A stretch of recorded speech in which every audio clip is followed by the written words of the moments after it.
नमस्कार दोस्तों, स्वागत है आपका सुमन प्रोडक्शन यूट्यूब चैनल में। आज का अपना टॉपिक है चंबल नदी। नदियों में अपन पढ़ रहे हैं, छोटा सा टॉपिक लिया है आज चंबल नदी।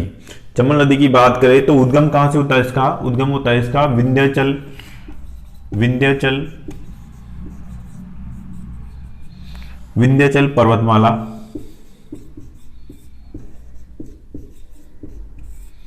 विंध्याचल पर्वतमाला, जनापाऊ की पहाड़ियां, जनापाऊ की पहाड़ियां, मऊ एमपी मतलब मध्य प्रदेश। चंबल नदी का उद्गम की बात करें तो विंध्याचल पर्वतमाला, जनापाऊ की पहाड़ियां, मऊ एमपी से इसका उद्गम होता है। राजस्थान में प्रवेश कहां से करती है? राजस्थान के संदर्भ में पढ़ना इसको चौरासीगढ़ कौन से जिले में आता है? चित्तौड़गढ़ में। ठीक है, चौरासीगढ़ चित्तौड़गढ़ से ये राजस्थान में प्रवेश कर जाती है। और इसका अफवाह कौन कौन से राज्यों में होता है? तो इसका होता है एक तो एमपी में, एमपी से ये आई है, ठीक है, मध्य प्रदेश में, ठीक है, उसके बाद राजस्थान में, और फिर उसके बाद ये यूपी में जाकर के यमुना नदी में मिल जाती है। ठीक है, तो 3 राज्यों में इसका प्रवाह होता है एमपी, राजस्थान और यूपी। ठीक है, अगर इसकी कुल लंबाई की बात करें तो इसकी कुल लंबाई मानी जाती है 966 किलोमीटर। और राजस्थान में लंबाई की बात करें तो इसकी राजस्थान में लंबाई मापी जाती है 135 किलोमीटर, ओनली राजस्थान में। ठीक है, और अगर अपन बात करें अंतर्राज्यीय सीमा का निर्धारण की, अंतर्राज्यीय सीमा कितने किलोमीटर का करती है? तो वो करती है 241 किलोमीटर। ठीक है, 241 किलोमीटर तक ये अंतर्राज्यीय सीमा बनाती है। किस किस के साथ? एमपी के साथ और यूपी के साथ। किस किस के साथ? एमपी के साथ और यूपी के साथ अंतर्राज्यीय सीमा बनाती है 241 किलोमीटर की। ठीक है, देख लीजिए, चाहे तो आप स्क्रीनशॉट ले सकते हैं।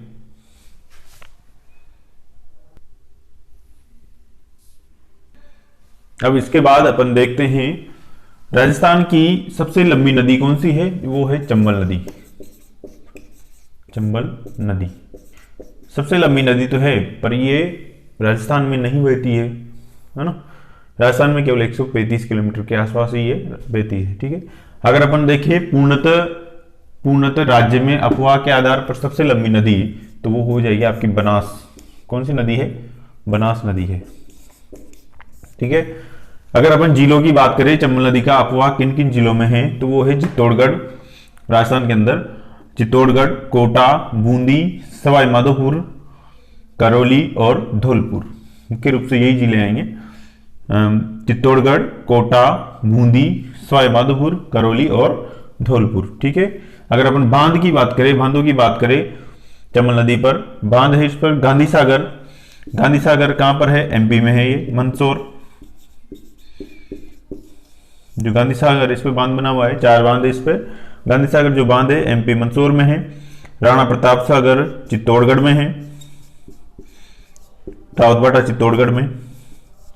चित्तौड़गढ़ जिले में कहां पर है? रावतभाटा में। ठीक है, और जवाहर सागर कौन से जिले में? कोटा जिले में।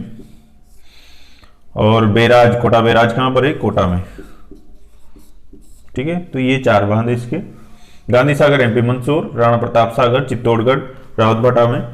ठीक है, जवाहर सागर कोटा जिले में, और कोटा बैराज कोटा में आएगा।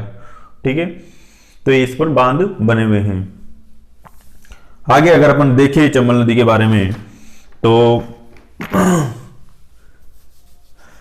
ये चंबल नदी जो है एकमात्र ऐसी नदी है जो सर्वाधिक अंतर्राज्यीय सीमा का निर्धारण करती है।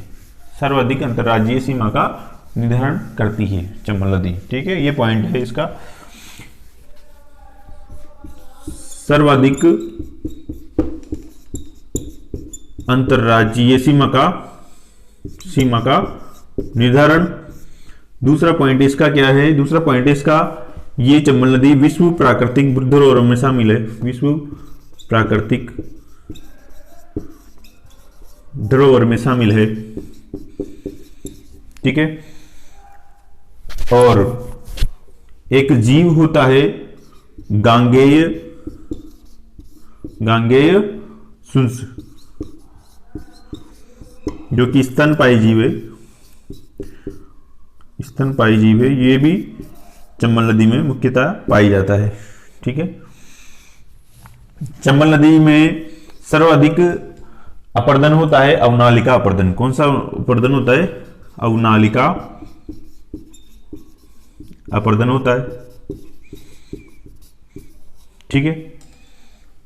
तो अवनालिका अपर्दन होने के कारण इसके आसपास के क्षेत्र में गहरी गहरी खाइयां बन जाती है, और यहाँ पर इन खाइयों से जो क्षेत्र बनता है उनको बीहड़ कहा जाता है। क्या कहा जाता है?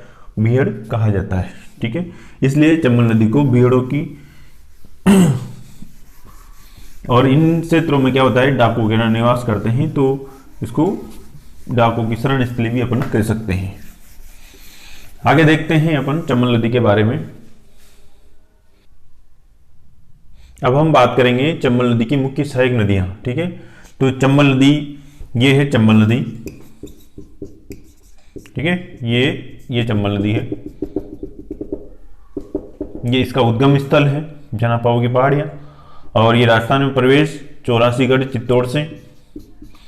ठीक है। उसके बाद इसमें जो नदी मिलती है चित्तौड़ जिले में बेसरोडगढ़ आता है। बेसरोडगढ़ में बामनी नदी इसमें मिल जाती है। उसके बाद काली सिंध नदी नोनेरा नामक स्थान पर, नोनेरा नामक गांव में, कोटा जिले के अंदर, ये इसमें चंबल नदी में मिल जाती है काली सिंध नदी। ठीक है। उसके बाद अगर हम बात करें पार्वती नदी की, तो पार्वती नदी पलिया नामक स्थान पर, सवाई माधोपुर जिले के अंदर पलिया नामक स्थान है, जहां पर ये चंबल नदी में मिल जाती है। कौन सी नदी? पार्वती नदी। वैसे अगर इधर बात करें तो इधर बनास नदी है। तो बनास नदी रामेश्वर सवाई माधोपुर जिले में ये चंबल नदी में मिल जाती है। और फिर लास्ट में चंबल नदी बहती हुई यमुना नदी में मिल जाती है। कौन सी नदी में मिल जाती है? यमुना नदी में। तो यमुना नदी में कहां पर मिलती है? मुरादगंज, इटावा, यूपी में ये चंबल नदी यमुना नदी में जाकर के मिल जाती है। तो दोस्तों ये हमारा वीडियो था चंबल नदी के ऊपर, मुख्य बिंदु हमने इस पर देखे हैं। तो दोस्तों आपको ये वीडियो पसंद आया होगा, प्लीज़ आप इसको लाइक कीजिए, शेयर कीजिए और चैनल को सब्सक्राइब भी कीजिए। जल्दी मिलते हैं अपन अगले वीडियो में।